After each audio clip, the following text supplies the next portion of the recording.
El 12 de noviembre de 1995, un McDonnell Douglas MD-83 de American Airlines con 78 pasajeros y tripulación a bordo se encuentra realizando su aproximación final al Aeropuerto Internacional Bradley en Connecticut. La tripulación está ansiosa por llegar al aeropuerto, pero la zona se encuentra bajo una intensa lluvia torrencial y las turbulencias no dan tregua. Los dos pilotos luchan por mantener el rumbo del avión. Los vientos son tan violentos que la torre de control tuvo que ser evacuada, quedando ahora bajo la supervisión de un único controlador, que no ha operado en la torre desde hace años. Mientras lidian con turbulencias severas, los pilotos tienen serias dificultades para distinguir la pista en medio de la fuerte lluvia. Un pequeño error que habían cometido minutos antes comienza ahora a pasarles factura, justo al pasar por debajo de su altitud mínima de descenso. Este es uno de esos casos excepcionales en los que casi todo lo que podía salir mal, salió mal. Esta es la historia del vuelo 1572 de American Airlines, uno de los incidentes más extraños e impactantes de la historia de la aviación. 12 de noviembre de 1995. 73 pasajeros embarcaban a bordo del vuelo 1572 de American Airlines, en el Aeropuerto Internacional O'Hare en Illinois, Chicago. El vuelo se dirigía al Aeropuerto Internacional Bradley en Hartford, Connecticut, en un viaje de unas 2 horas de duración. El tiempo no acompañaba. Era una noche terrible para volar, con fuertes lluvias, tormentas eléctricas y tremendos vientos que azotaban gran parte de la mitad oriental de los Estados Unidos. Debido al clima, hubo retrasos generalizados y cancelaciones de numerosos vuelos. El vuelo 1572 debía partir de Chicago a las 9:25 de la noche. Sin embargo, debido a las condiciones meteorológicas, la salida del vuelo se retrasó casi 2 horas. Finalmente, alrededor de las 11 menos cuarto de esa noche, el vuelo 1572 abandonó la puerta de embarque. Los 73 pasajeros y 5 tripulantes comenzaron su viaje hacia Connecticut. Nada les hacía sospechar que en menos de 2 horas, sus vidas estarían en juego. El capitán de este vuelo era Kenneth Lee, de 39 años. Lee tenía 8.000 horas de experiencia de vuelo, de las cuales más de 4.200 fueron en el MD-80. Anteriormente había volado para la Fuerza Aérea de Estados Unidos, antes de unirse a American Airlines en 1986. El primer oficial, John Richards, tenía 38 años de edad y contaba con unas 5.100 horas de vuelo. Tenía una experiencia en el MD-80 de casi 2.300 horas. Había sido contratado por American Airlines en 1989 y, al igual que el capitán, había volado para la Fuerza Aérea de los Estados Unidos durante muchos años anteriormente. El avión utilizado para este vuelo era un McDonnell Douglas MD-83 de 8 años de antigüedad. Había acumulado hasta este momento casi 28.000 horas de vuelo. Estaba equipado con 2 motores Pratt y Whitney JT8D219. Era un avión fiable para trayectos cortos y medios. American Airlines fue el mayor operador mundial de aviones MD-80, con más de 300 unidades de este tipo en servicio, durante la década de 1990. El McDonnell Douglas MD-80, conocido como el Mad Dog, fue la columna vertebral de la flota nacional de American Airlines durante muchos años. A pesar de su antigüedad, el MD-80 sigue siendo recordado por ser uno de los aviones con mejores registros de seguridad en la historia de la aviación. Habían recibido la autorización para despegar y se encontraban en la pista, listos para llevar los motores a plena potencia y alzar el vuelo. A las 11:05 de la noche, el avión despegó, ascendiendo hacia los cielos tormentosos sobre Chicago. 15 minutos después del despegue, mientras el avión alcanzaba su altitud de crucero a 33.000 pies, unos 10.000 metros, los pilotos recibieron un mensaje de la central de American Airlines. El mensaje incluía información meteorológica sobre el aeropuerto de Bradley, donde se dirigían. Se registraban fuertes ráfagas de viento y una rápida caída de la presión atmosférica. La presión atmosférica es un dato de vital importancia para los pilotos. El altímetro, que muestra su altitud sobre el nivel del mar, utiliza la presión del aire exterior para determinar la altitud del avión. Cuanto más alto asciende el avión, menor es la presión del aire en el exterior. Es decir, cuanto menor sea la presión del aire en el exterior del avión, más alto interpretan los altímetros que está el avión. Cuando la presión de la propia atmósfera es baja, como lo fue en esta noche, el altímetro interpreta esto como que el avión vuela más alto de lo que realmente está. Por esto, los pilotos reciben información actualizada del control de tráfico aéreo sobre la presión atmosférica actual. Acto seguido, Ajustan una perilla en la cabina que calibra el altímetro según la presión exterior de ese momento. El vuelo transcurría con relativa normalidad durante la fase de crucero. En ese momento, el capitán decidió ascender a 35.000 pies, 10.600 metros para esquivar una zona de turbulencias. Aproximadamente una hora después, cuando rondaba la medianoche, el avión inició su descenso hacia Bradley. El capitán se comunicó con los pasajeros y les dijo que se esperaban fuertes turbulencias a partir de este momento y hasta el aterrizaje. Les instó a tomar asiento y abrocharse los cinturones. Esto supondría una gran carga de trabajo para los pilotos, que aterrizarían en la pista 15 en Bradley, la cual no tenía un sistema de aterrizaje por instrumentos. Esto significaba que tenían que pilotar el avión por el método tradicional, conocido como método Bohr.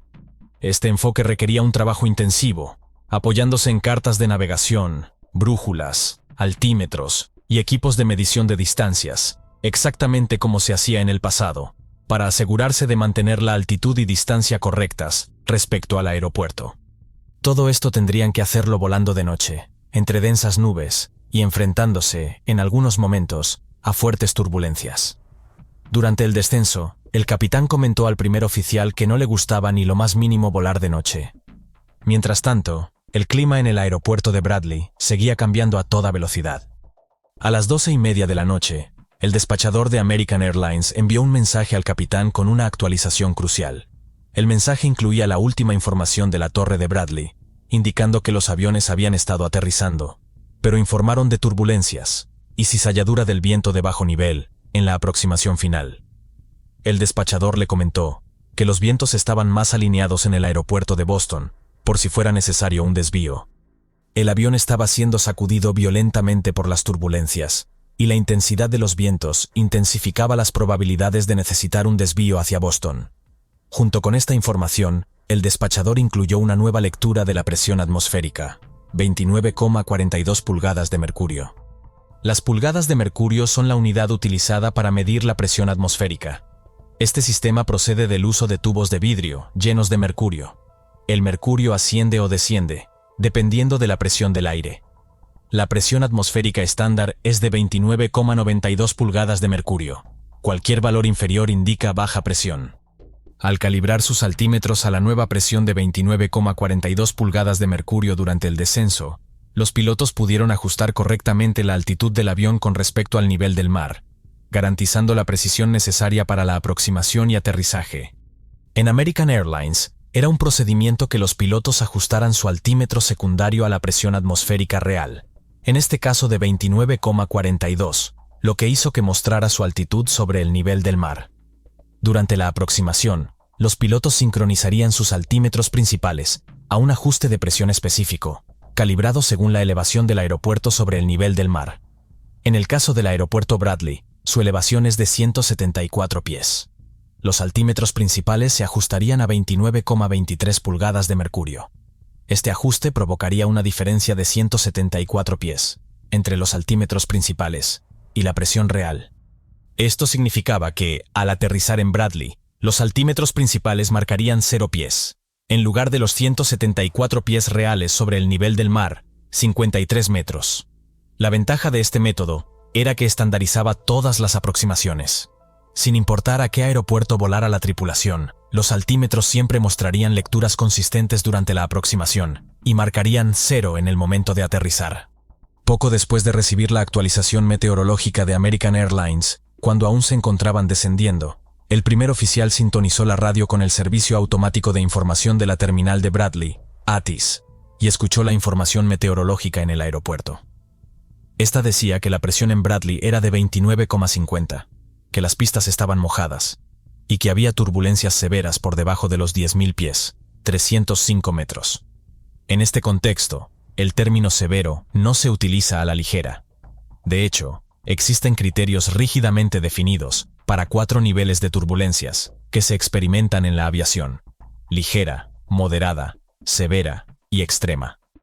Cuando un avión se enfrenta a turbulencias severas, las fuerzas sobre la aeronave son tan fuertes que los pilotos pierden el control del avión, de tal manera que si no llevasen los cinturones de seguridad abrochados, saldrían despedidos de sus asientos.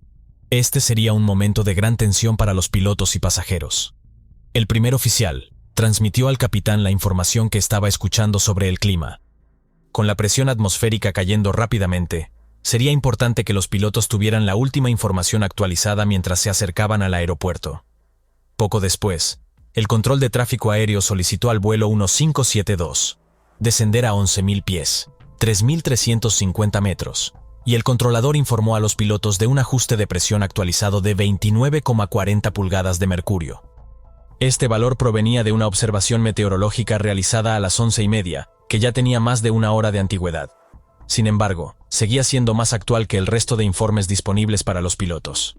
En ese momento, la presión atmosférica real había descendido considerablemente y continuaba cayendo. De hecho, el avión estaba ahora a más de 50 pies, 15 metros, por debajo de lo que indicaban sus altímetros. A la altitud actual, esta discrepancia era insignificante, pero a medida que se acercaran al aeropuerto, en condiciones de lluvia intensa y visibilidad reducida, esta diferencia resultaría fatal. Unos minutos después, mientras descendían a 11.000 pies, 3.350 metros, la tripulación revisaba la lista de verificación para el aterrizaje. Cuando el primer oficial mencionó altímetros, el capitán respondió 2950, refiriéndose al ajuste de presión que había identificado previamente, aunque este ya llevaba 90 minutos desactualizado. El primer oficial intentó aclarar la situación diciendo que habían mencionado 29,47 cuando empezaban a descender. A lo que el capitán respondió, OK.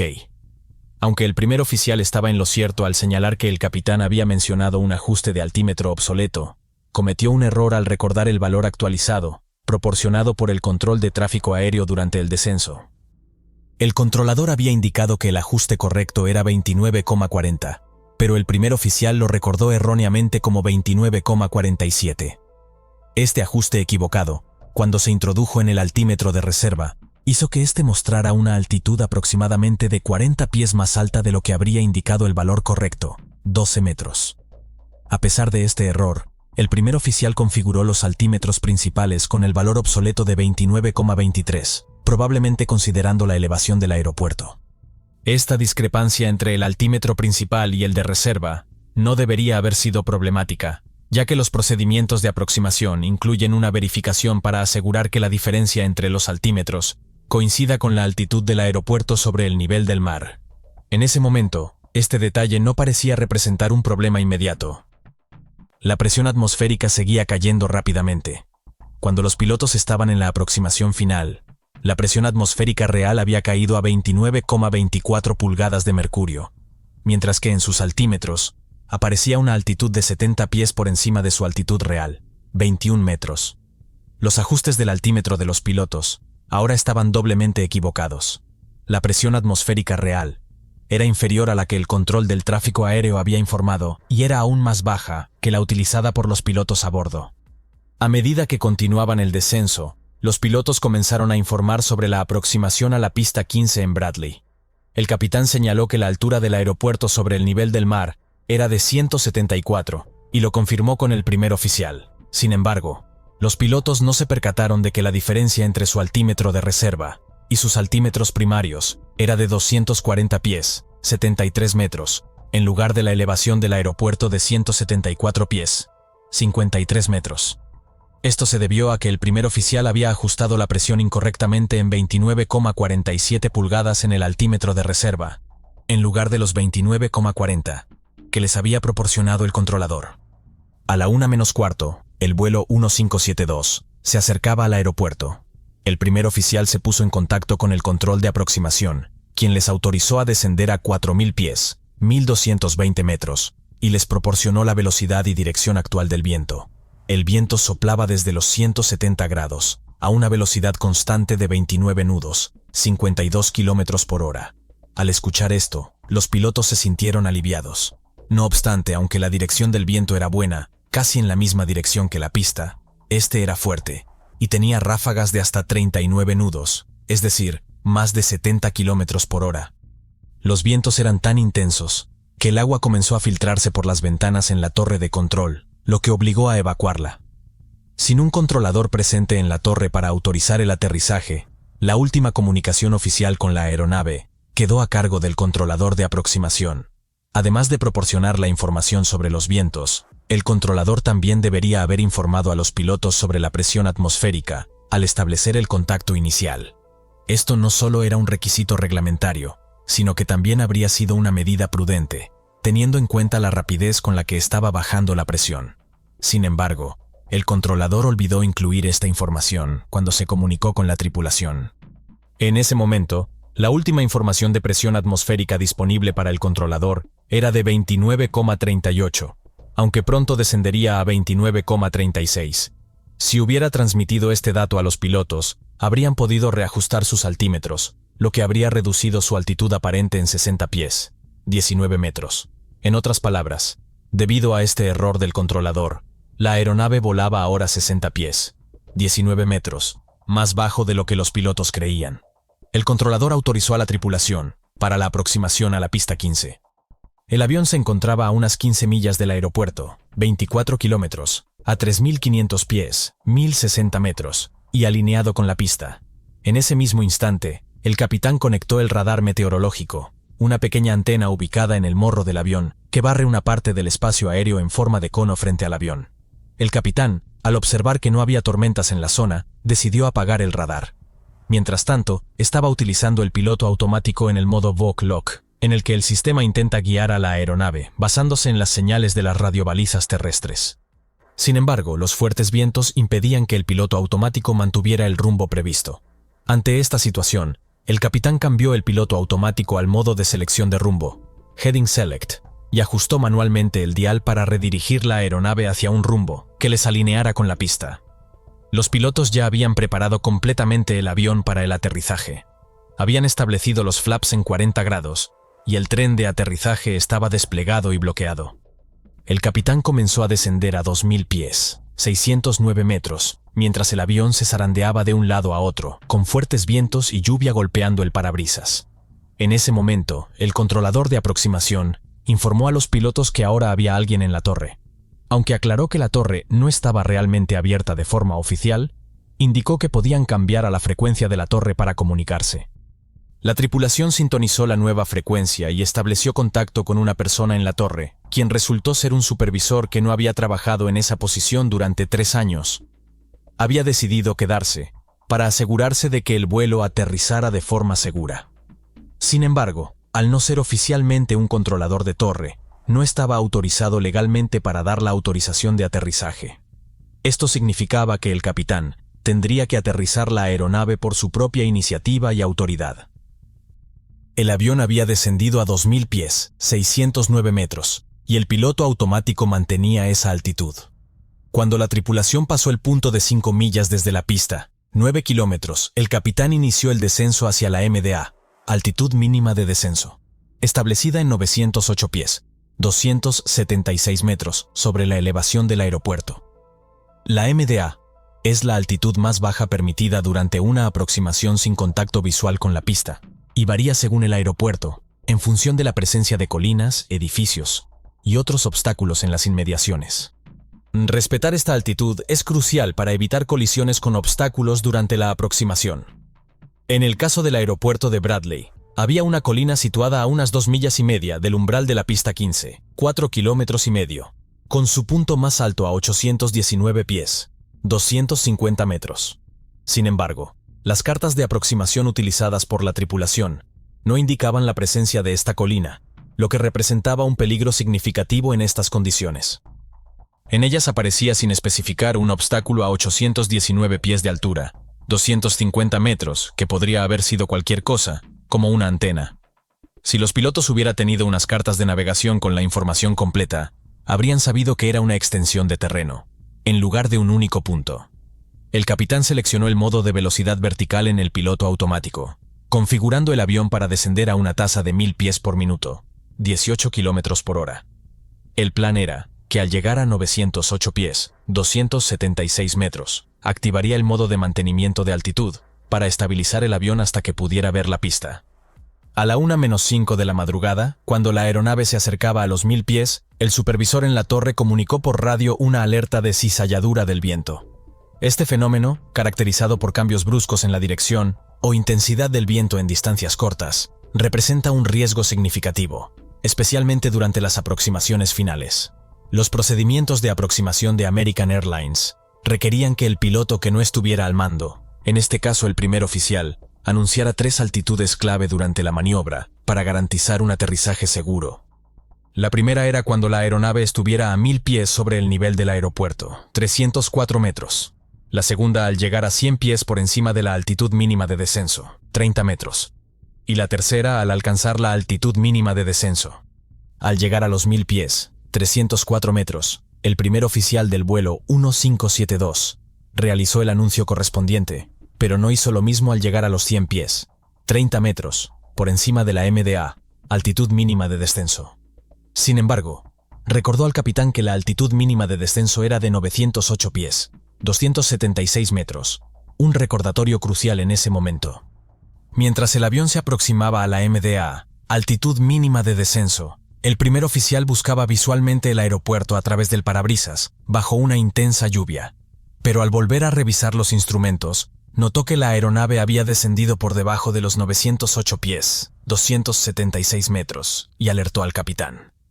Este reaccionó inmediatamente intentando estabilizar el avión con el botón de mantenimiento de altitud del piloto automático.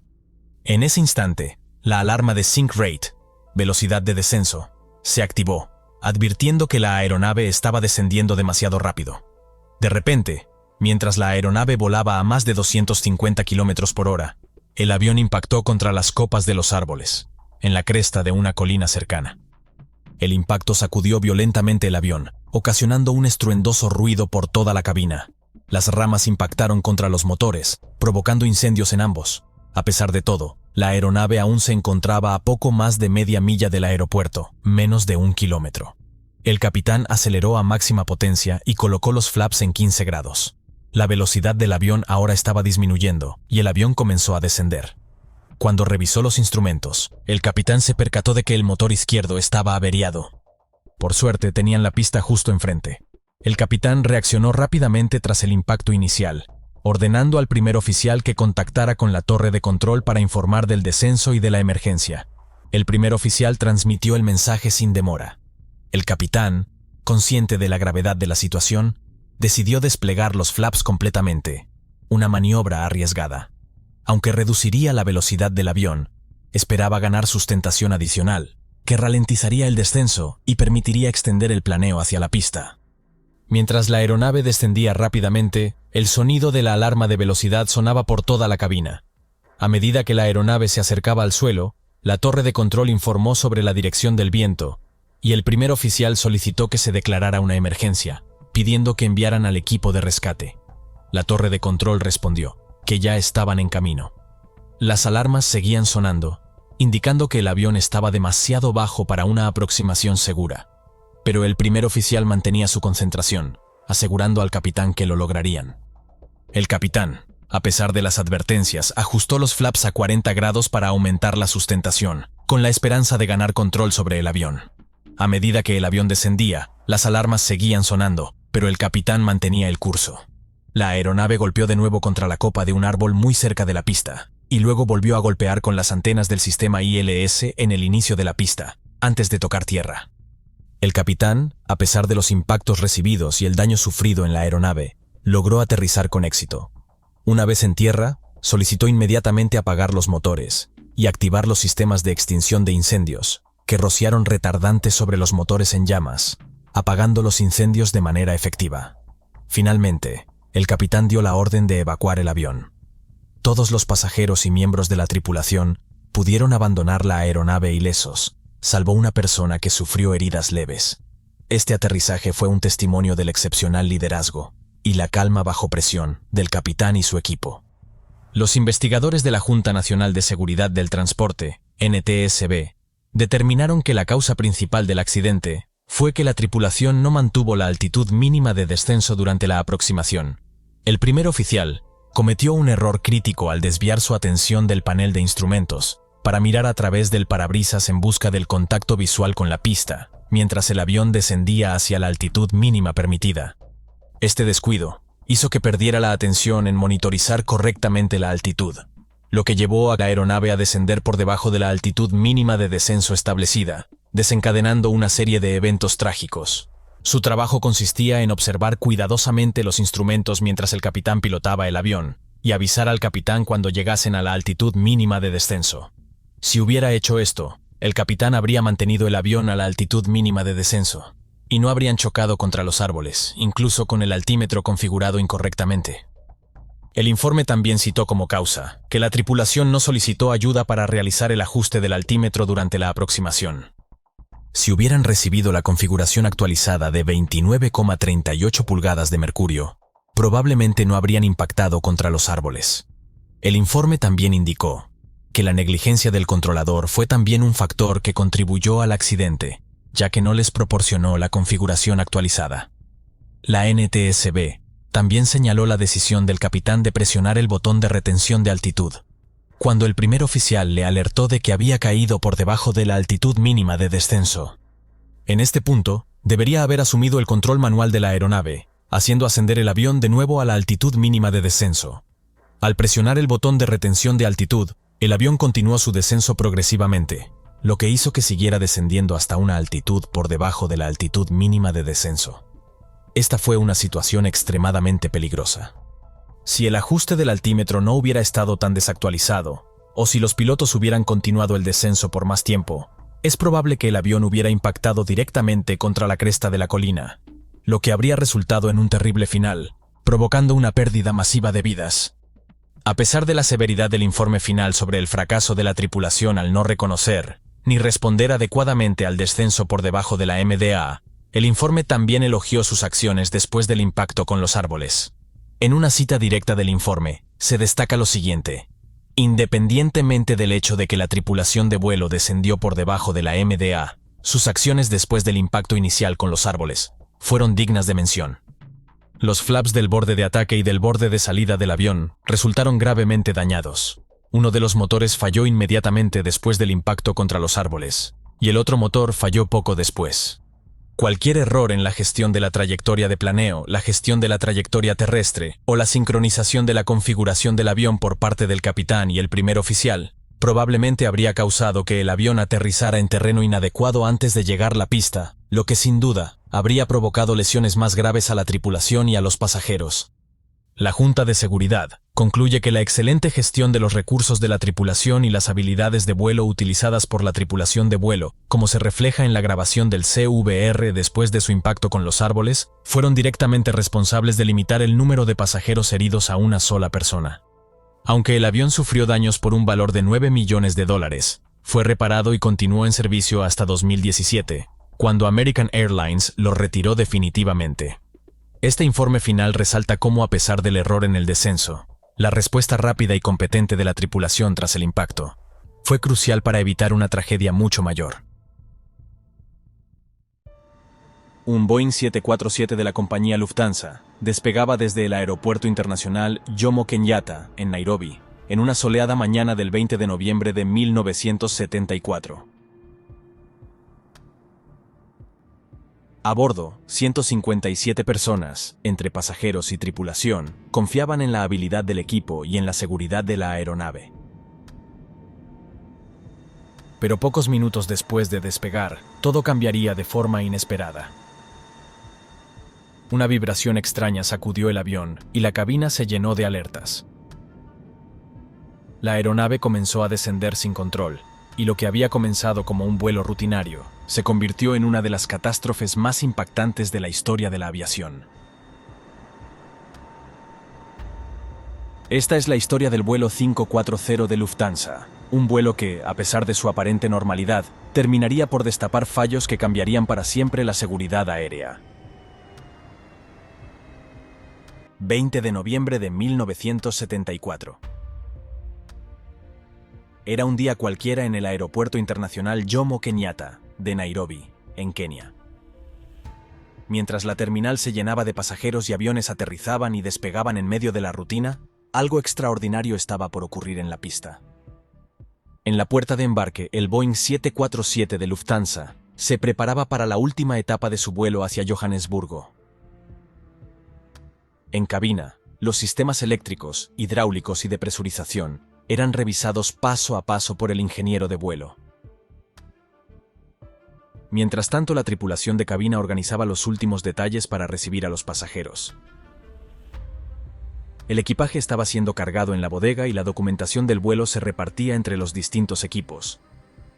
A su vez, la tripulación repasaba por última vez los procedimientos de seguridad. Los pilotos, por su parte, cruzaban información meteorológica y de ruta con el despacho de vuelo como parte de una rutina que conocían de memoria. La hora local marcaba las 7:52 de la mañana. En ese preciso momento, el imponente Boeing 747 de Lufthansa, conocido como Hessen, se encontraba listo para despegar hacia Johannesburgo. Sin embargo, lo que se descubriría después revelaría errores de diseño, advertencias ignoradas y una verdad incómoda que la industria aérea tardó años en aceptar. El Hessen no era un avión cualquiera, era el segundo Boeing 747 que Lufthansa incorporó a su flota, una auténtica maravilla de la ingeniería de su época. Con sus 4 motores Pratt & Whitney rugiendo bajo las alas, el avión simbolizaba el poderío tecnológico y económico de la aviación comercial de los años 70. Este gigante surcó los cielos por primera vez el 30 de marzo de 1970. Apenas 2 semanas después, ya volaba con los colores de Lufthansa, marcando una nueva era en los vuelos de largo alcance. Costó unos $25 millones, una fortuna para entonces, y había acumulado 16.781 horas de vuelo hasta ese momento. Había transportado a miles de pasajeros en rutas intercontinentales sin apenas incidentes. Era fiable, robusto, un coloso diseñado para devorar millas. El tipo de avión que inspira confianza nada más verlo rodar por la pista.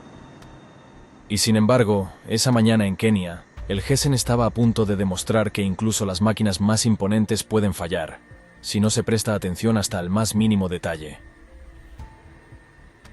Al mando del vuelo 540 no había principiantes. El capitán Christian Krag, de 53 años, sumaba casi 10.500 horas de vuelo.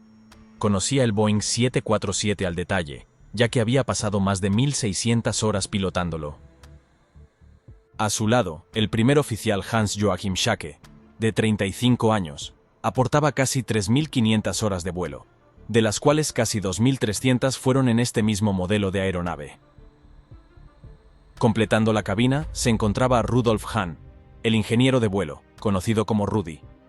Tenía 52 años en ese momento y más de 13.000 horas de experiencia controlando sistemas aéreos. Juntos formaban una tripulación sólida, experimentada y perfectamente coordinada. Sabían lo que hacían y lo habían hecho miles de veces.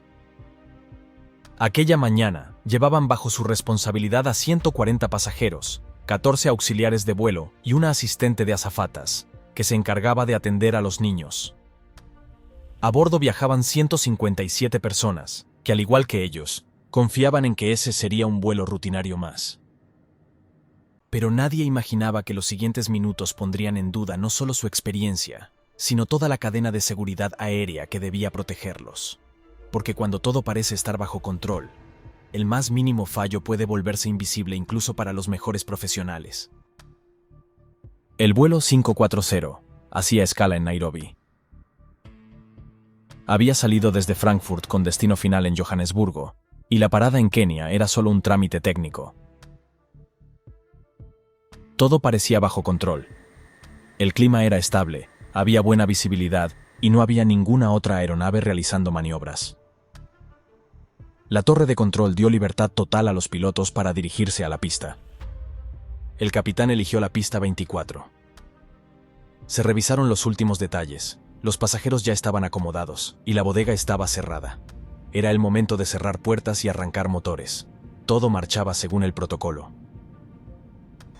El primer oficial tomó el control durante el rodaje. Él se encargaría del primer tramo del vuelo, como dictaban los turnos internos. Mientras avanzaban hacia la pista, el equipo comenzó el check previo al despegue. Configuración de flaps, motores, presurización, comunicación con la torre. Todo estaba en orden, sin ninguna alarma ni aviso. Pero sin darse cuenta, habían pasado algo por alto. Sin saberlo, un sistema crucial para el despegue no estaba activado. Y sin él, el 747 era poco más que un gigante sin alas. A las 7:52 de la mañana, el avión estaba en posición en la pista, El primer oficial Shaki empujó los mandos al máximo. Los 4 motores respondieron con un rugido contenido, y el gigantesco Boeing comenzó su carrera sobre la pista 24. El avión ganaba velocidad, el morro se levantó, y en cuestión de segundos, el tren de aterrizaje se separó del suelo. El Hessen estaba en el aire, pero casi de inmediato, algo no cuadraba. Una vibración extraña recorrió la estructura del avión. No era una sacudida pasajera. Se sentía en toda la cabina, como si algo esencial no estuviera funcionando. El primer oficial Shaki intentó estabilizar el ascenso, pero el avión estaba subiendo con un ángulo muy pronunciado y a una velocidad insuficiente. El riesgo de entrada en pérdida era inminente. Shaki bajó el morro buscando ganar velocidad y evitar que el avión se desplomara. Inicialmente funcionó, pero solo por unos instantes. El 747 comenzó a caer, como si pesara más de lo que debía. Ni los ajustes de potencia, ni los cambios en el ángulo de vuelo lograban detener el descenso. Para los pasajeros, la vista desde las ventanas ya era suficiente para sospechar que algo iba muy mal. Y aún no sabían lo peor. La tripulación luchaba por mantener el control, pero el avión seguía cayendo, como si la gravedad tirara de él con más fuerza de la habitual. En la cabina, los indicadores no ofrecían respuestas claras sobre lo que estaba ocurriendo.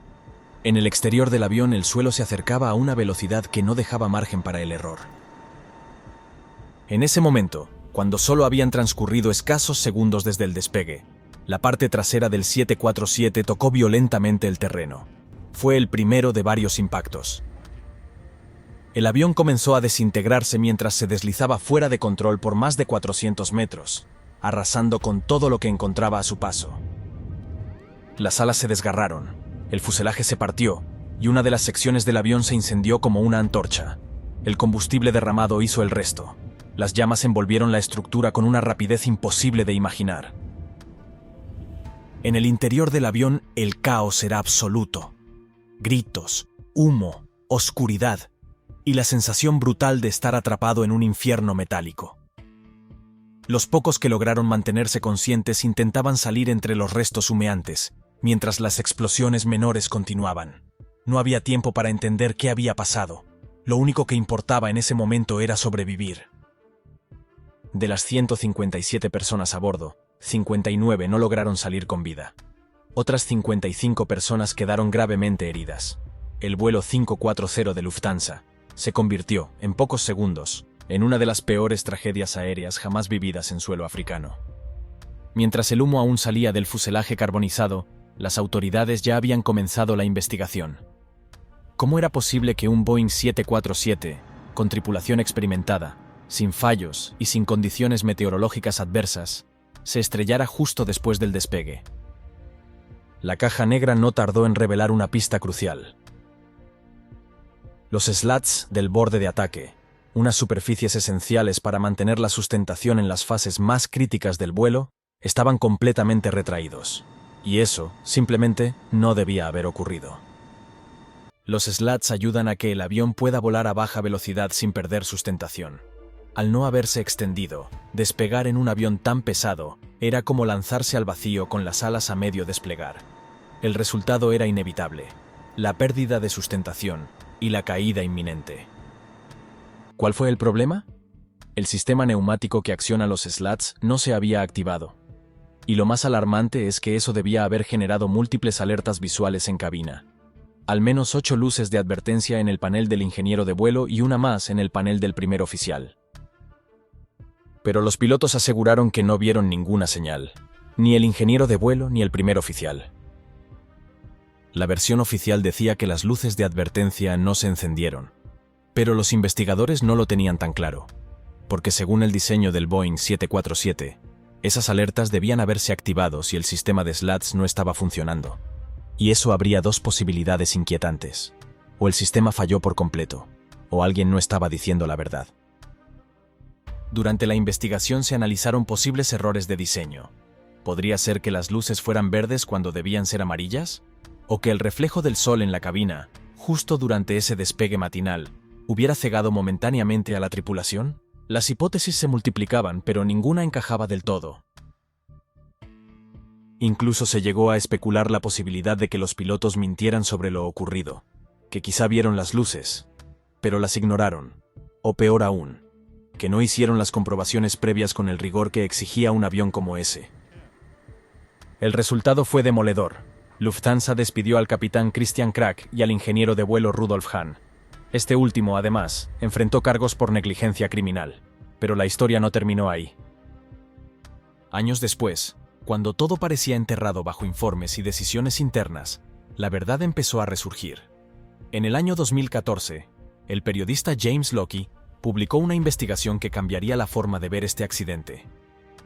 Según sus hallazgos, British Airways había advertido a Lufthansa sobre problemas en el sistema de slats 5 meses antes del accidente.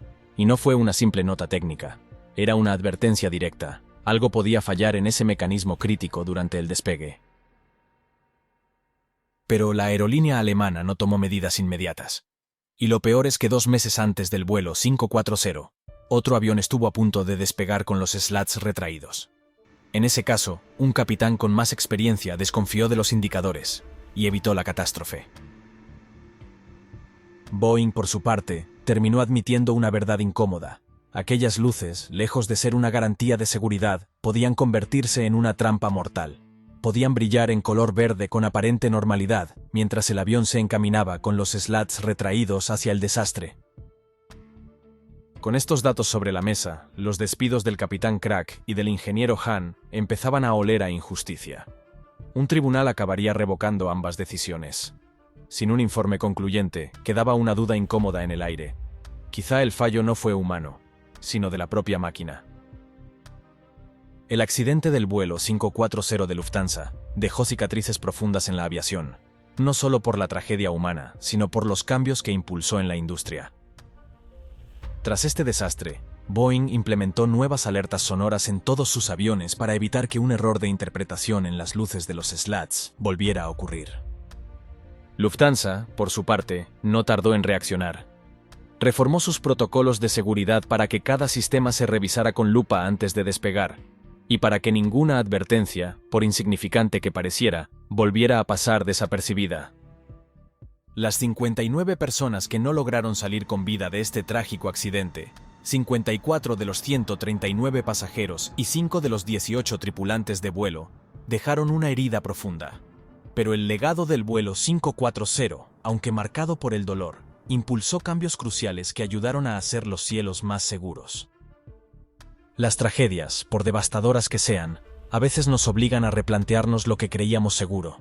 El vuelo 540 fue, tristemente, uno de esos puntos de inflexión, un momento que marcó un antes y un después en la historia de la aviación.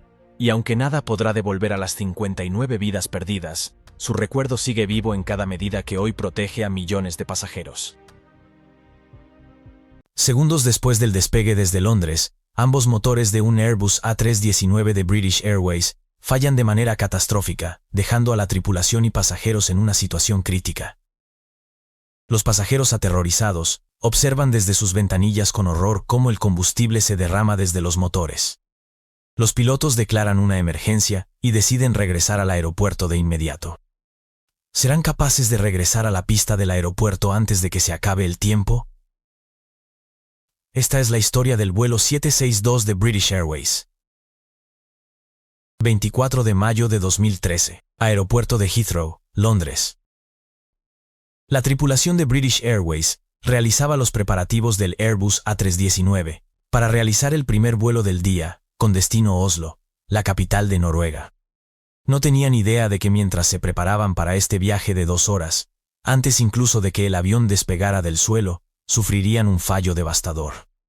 Y lo que era aún más sorprendente, este problema había estado escondido a plena vista toda la mañana. El capitán de este vuelo tenía 50 años y una experiencia de 12.500 horas de vuelo, de las cuales aproximadamente la mitad fueron en aviones Airbus. Había trabajado con British Airways durante toda su carrera, comenzando como aprendiz de ingeniero. Más tarde se formó como piloto para el Boeing 737 y el Boeing 757. En el año 2002, fue ascendido a capitán y entrenado para operar aviones de la familia Airbus A320. El primer oficial era algo más joven, ya que en ese momento tenía 33 años. Contaba con poco más de 5.000 horas de experiencia de vuelo, de las cuales unas 4.000 horas correspondían al Airbus A320. Había trabajado en British Airways durante 6 años. Antes de que los pasajeros comenzaran a embarcar, los pilotos realizaron una exhaustiva revisión de los sistemas del avión, con el objetivo de detectar posibles problemas, mantenimientos pendientes o incidencias previamente reportadas. Tras comprobar todo, ese día, no encontraron nada relevante.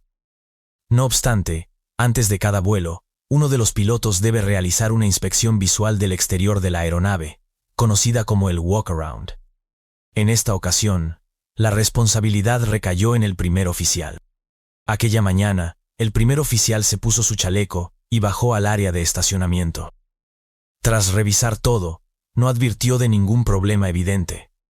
Mientras tanto, el capitán se encontraba en la cabina preparando el avión para el vuelo a Oslo. Programó la ruta en el sistema de gestión de vuelo y calculó los datos necesarios para el despegue.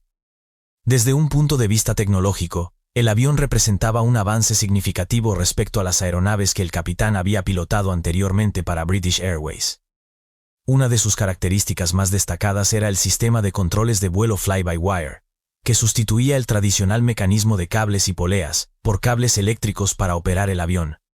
Aunque este sistema mejoraba la seguridad en muchos aspectos, también había sido señalado como un factor que contribuyó a accidentes en el pasado, como el famoso caso del accidente del vuelo 447 de Air France.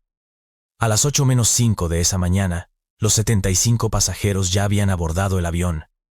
La aeronave había sido cargada con 7.600 kilos de combustible, y el primer oficial había completado la inspección exterior.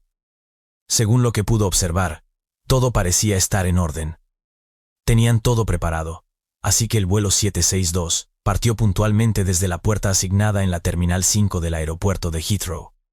Sin embargo, lo que nadie sabía era que la cuenta atrás ya estaba en marcha. Los pilotos habían perdido su última oportunidad de detectar el problema que afectaba a la aeronave. El avión comenzó a rodar hacia la pista 27 izquierda de Heathrow para despegar. Lo que estaba planeado como un vuelo de 2 horas a Oslo, iba a terminar en cuestión de minutos. El vuelo fue autorizado para despegar, y el primer oficial alineó el avión con la pista, mientras ponía en marcha los motores. Todo parecía ir con normalidad, pero en cuestión de segundos, los pasajeros que observaban a través de las ventanas vieron algo aterrador. Los paneles que cubrían los motores, conocidos como capós, se habían abierto, y ahora se agitaban violentamente con el viento. En la cabina de mando, los pilotos no eran conscientes de lo que ocurría.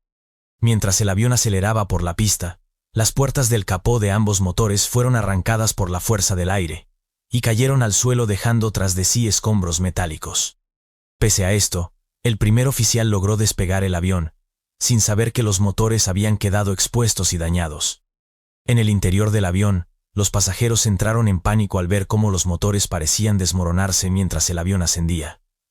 Comenzaron a gritar y a llamar a los asistentes de vuelo, buscando respuestas y ayuda. En tierra, los pilotos de otras aeronaves alineadas en la pista avisaron a la torre de control de que la pista estaba cubierta de restos metálicos provenientes del vuelo 762. Fue a través de estas comunicaciones por radio que los pilotos del vuelo 762 recibieron la primera señal de que algo grave había ocurrido. En la parte trasera del avión, los asistentes de vuelo intentaban comunicarse desesperadamente con la cabina a través del intercomunicador, mientras trataban de calmar a los aterrorizados pasajeros. En la cabina, los pilotos estaban demasiado ocupados para responder de inmediato a las alertas provenientes de la parte trasera del avión. Su prioridad era llevar la aeronave a una altitud segura. Al alcanzar los 1.100 pies, 3.350 metros, el primer oficial activó el piloto automático. Sin embargo, nada más activarlo, el sistema de empuje automático se desconectó, lo que significaba que ahora debía controlar manualmente los motores. Aunque había practicado esta tarea en simuladores, nunca lo había hecho en un Airbus A319 durante un vuelo real. A pesar de que inicialmente esto parecía solo un inconveniente, era una señal de que había problemas más graves con la aeronave.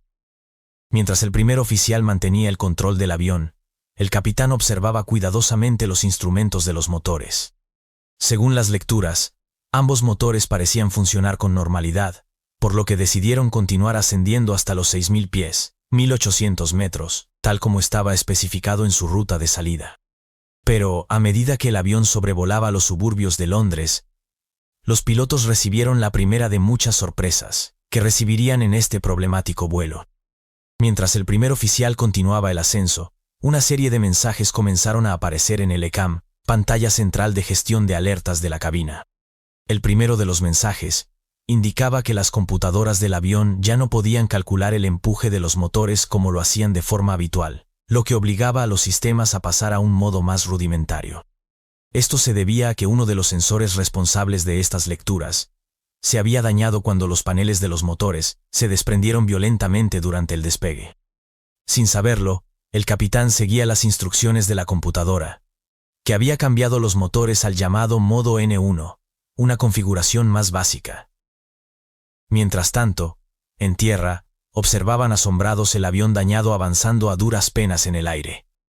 Inevitablemente, ellos tenían una mejor perspectiva que los pilotos de lo que había ocurrido en la aeronave.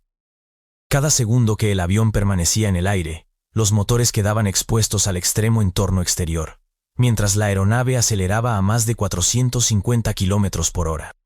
Los paneles de los motores, al desprenderse durante el despegue, habían causado daños graves en partes vitales. Estos daños empezarían a causar problemas serios en los sistemas del avión en cuestión de minutos. Dentro de la cabina, los pasajeros estaban aterrados, preguntándose qué había sucedido. ¿Qué pudo haber causado daños tan graves en los motores durante el despegue? ¿Y por qué los pilotos no daban ninguna explicación? La asistente de vuelo al mando, alarmada por las preguntas de los pasajeros, se dirigió rápidamente a una ventana situada en la fila de la salida de emergencia, sobre el ala derecha del avión. Para su horror, pudo ver los tubos internos del motor dañado. Nunca había presenciado algo así en toda su carrera. En la cabina del avión, las computadoras indicaban un escenario crítico. La advertencia más seria aún no había aparecido en las pantallas, pero ya se estaba gestando. Uno de los 3 sistemas hidráulicos del avión había fallado por completo. Sin esa fuente crucial de energía hidráulica, los pilotos perderían la capacidad de controlar varias funciones esenciales, como los flaps, los spoilers, el empuje inverso y el motor derecho. Además, las aletas ahora funcionarían de manera más lenta, comprometiendo aún más el control del vuelo. La redundancia incorporada en los controles se había visto gravemente afectada. A pesar de los fallos en los motores, la situación ya era lo suficientemente grave y los pilotos no podían permitirse que empeorase. El capitán decidió regresar al aeropuerto de inmediato para evitar que los 2 sistemas hidráulicos restantes se quedaran sin fluido debido a una posible fuga en el sistema. Para ello, aisló los sistemas dañados apagando la válvula de transferencia de potencia, PTU, ubicada en el panel superior. La PTU es un dispositivo diseñado para transferir potencia hidráulica entre los sistemas hidráulicos del avión, y es especialmente útil cuando uno de los sistemas presenta problemas. Por el momento, el resto de los sistemas hidráulicos parecían estar seguros, manteniendo una presión normal de 3000 psi, libras por pulgada, o 206 bares, kilos por centímetro cuadrado. Con el avión relativamente estable a una altitud de 6000 pies, 1900 metros, los pilotos tuvieron la oportunidad de evaluar la situación con más calma. Aunque la adrenalina seguía al máximo, sabían que tendrían que proceder de manera sistemática para lidiar con lo que se aproximaba. La aeronave se encontraba en un estado crítico. El primer oficial observó a través de la ventanilla que el borde delantero del ala derecha estaba dañado. Esto, aparentemente, no afectaba solo los motores, sino que comprometía otras partes del avión. El capitán, consciente de la gravedad de la situación, se puso en contacto con el control de tráfico aéreo y les informó que había perdido un motor y un sistema hidráulico. En ese momento, solicitaron vectores para regresar al aeropuerto. La pista de despegue, que había sido cerrada debido a los escombros esparcidos por el accidente, ya no estaba disponible. En su lugar, la pista paralela, la 27 derecha, sería la única opción. Sin embargo, lo que los pilotos aún no sabían era que el motor derecho seguía perdiendo combustible a un ritmo alarmante, más de 120 kilos por minuto. La situación ya no era solo cuestión de tiempo, sino que había múltiples factores críticos en juego. En ese momento, el asistente de vuelo con más antigüedad se comunicó nuevamente con la cabina por el intercomunicador. Informó al capitán que parecía que la parte superior del motor derecho se había quemado. El capitán, sin entrar en más detalles, no pidió más información, ya que la situación estaba suficientemente clara. Solo le pidió al asistente de vuelo que informara a los pasajeros, asegurándose de que él mismo les daría más detalles, una vez que pudiera revisar las listas de verificación. Los pilotos pusieron en marcha el protocolo de British Airways, de toma de decisiones, conocido como TODAR, diagnóstico del tiempo, opciones, decisión, asignación y revisión. Este enfoque sistemático les permitió gestionar la situación de manera eficiente, minimizando la incertidumbre y tomando las decisiones más apropiadas en ese momento crítico. Lo último que los pilotos querían era pasar por alto algo crucial en una aeronave tan gravemente dañada. Sin embargo, cuando comenzaron a gestionar la situación, la ECAM, Sistema de Gestión de Alertas de la aeronave, mostró su advertencia más grave hasta ese momento. Hubo un desequilibrio extremo de combustible entre los tanques del ala derecha y los del ala izquierda. El tanque del ala derecha tenía 1.500 kilos menos de combustible que el del ala izquierda, y esta diferencia aumentaba constantemente. El primer oficial identificó de inmediato que esta disparidad podría deberse a una fuga de combustible. El tiempo que los pilotos pensaban que tendrían para poder evaluar la situación se reducía drásticamente. El capitán, consciente de la urgencia, contactó de nuevo con el control de tráfico aéreo solicitando permiso para regresar de inmediato a la pista 27 derecha en Heathrow.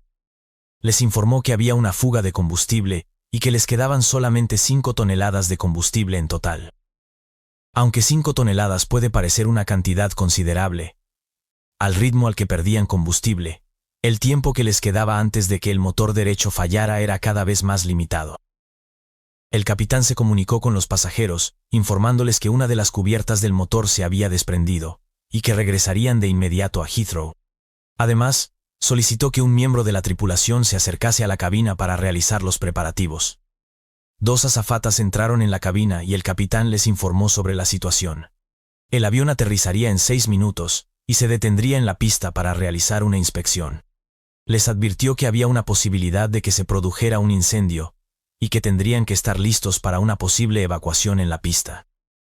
Mientras los asistentes de vuelo regresaban a la cabina y se preparaban para un aterrizaje de emergencia, la situación empeoraba rápidamente.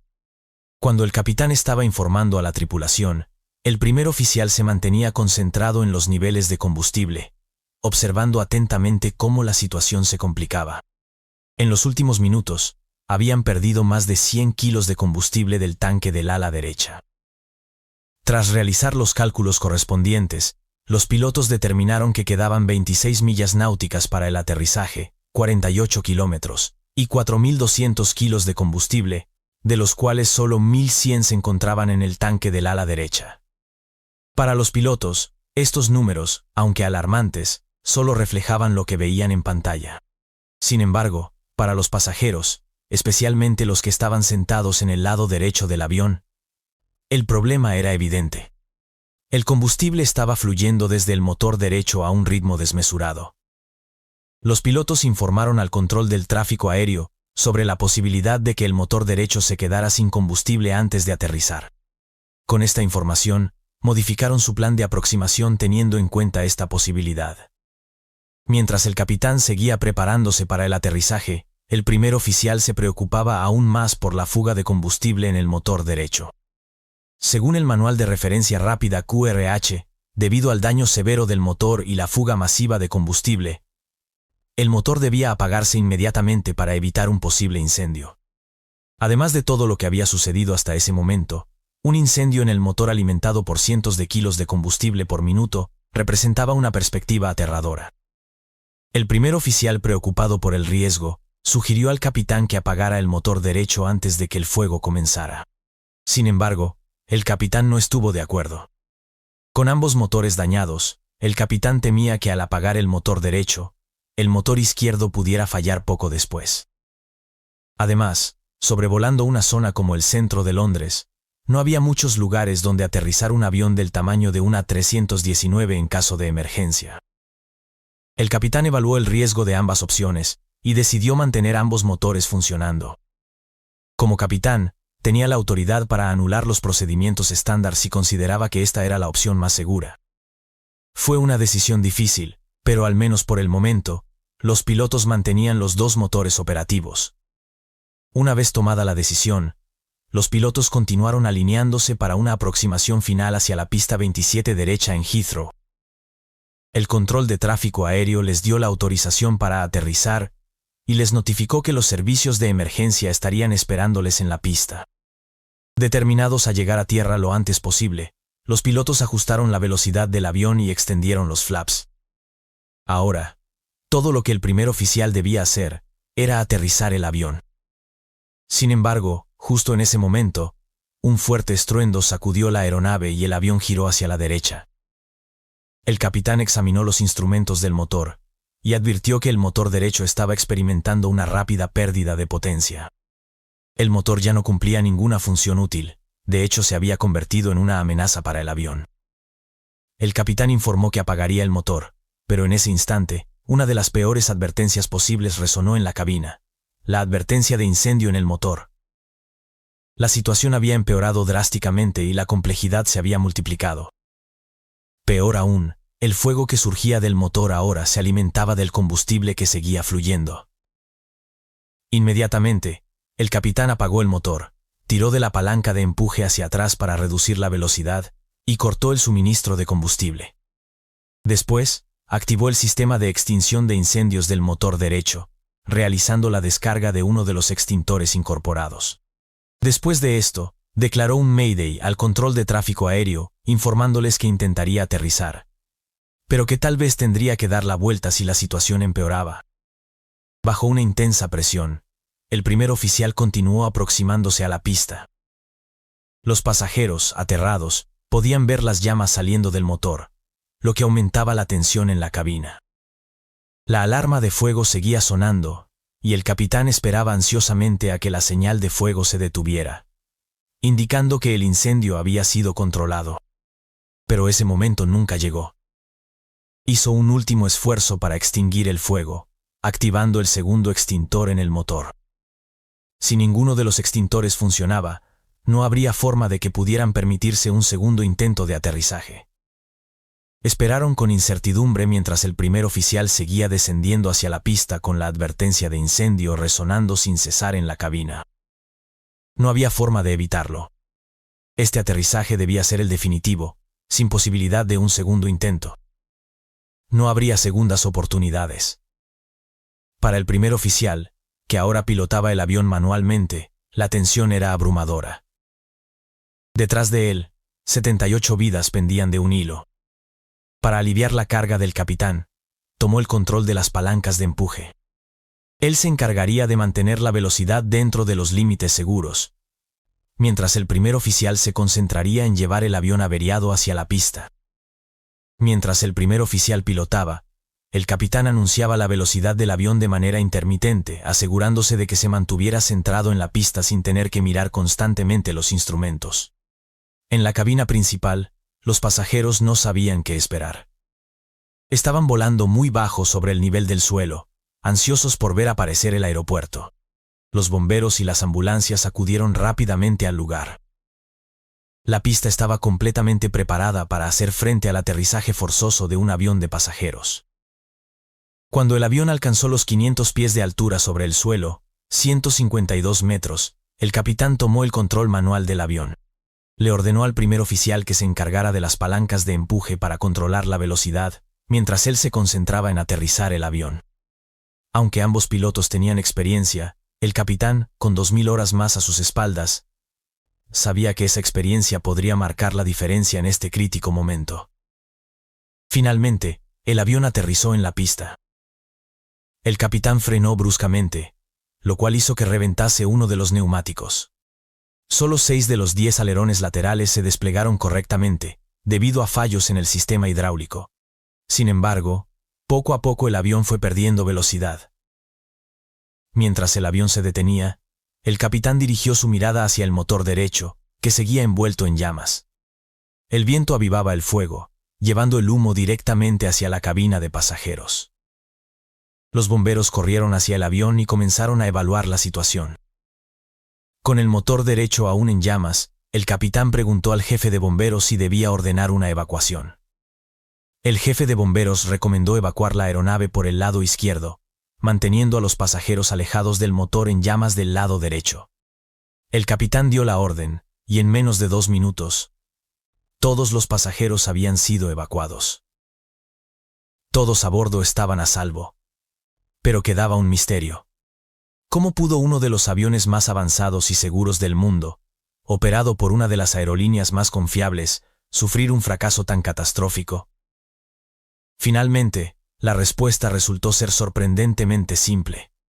La noche anterior, mientras el avión estaba estacionado en la puerta, los técnicos habían realizado un mantenimiento rutinario en los motores. Durante este proceso, se dieron cuenta de que les faltaba una herramienta esencial, por lo que decidieron dejar en espera el mantenimiento del avión y fueron a buscar dicha herramienta, dejando las puertas del ventilador del motor abiertas. Una vez que obtuvieron la herramienta correcta y regresaron al avión, cometieron un error crucial. Continuaron el mantenimiento en el avión equivocado. Al ver que los motores de ese avión estaban cerrados, asumieron que otro equipo había completado el trabajo mientras ellos fueron en búsqueda de la herramienta. La investigación reveló que este no era el primer error de este tipo. De hecho, fallos como este eran más comunes de lo que se pensaba. Pero lo más grave ocurrió la mañana del vuelo, cuando ni el primer oficial ni el personal de tierra se dieron cuenta de que las puertas del motor seguían abiertas, durante la inspección exterior de la aeronave. Por la mañana, un miembro del personal de tierra había tomado fotografías del avión con fines de formación. Estas imágenes muestran claramente que las puertas del ventilador del motor estaban abiertas y ligeramente inclinadas. Para evitar que incidentes similares se repitieran, Airbus cambió su procedimiento de inspección previa al vuelo, exigiendo que los pilotos verifiquen ambos lados del motor para asegurarse de que las puertas del ventilador estén cerradas. British Airways también implementó más entrenamiento para la inspección exterior del avión. Además, se hicieron modificaciones para facilitar la detección de puertas no cerradas correctamente, como la adición de una bandera brillante en el mecanismo que mantiene la puerta abierta y pintura fluorescente en el pestillo. Los pasajeros a bordo del vuelo 762 tuvieron suerte de que estas lecciones se aprendieron sin tener que lamentar la pérdida de ninguna vida. Afortunadamente, las mejoras implementadas desde entonces han hecho que volar sea más seguro para todos. Si te ha gustado este episodio, no te pierdas este otro de aquí.